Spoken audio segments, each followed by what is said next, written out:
মায়ের জায়গাটা দেখে যায়। এই হচ্ছে আমাদের পুরনো মায়ের মন্দির, যেটা ছিল বন্ধ করে দিল। বন্ধ, চলো যাবে যেখানে নতুন জায়গা। হ্যাঁ যাবো, এখানে আমি একটু এসে দেখুন ঘুরে যাই। জয় কৃষ্ণ কালী মাইকে জয়। সোনা হারে আমার সোনা মা এখানেই ছিল গো, এখানেই ছিল। হ্যাঁ কালকে নিয়ে গেছে না, তো মা নেই আর কি হবে, আর কি দেখবো। আমি বললাম একটু ভিডিও করি জায়গাটা। কি নিলা?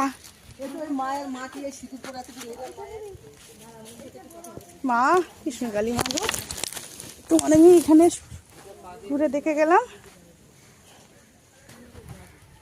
হ্যাঁ মঙ্গলা মার বাড়ি গেছিলা? না জানি না তো, এখানে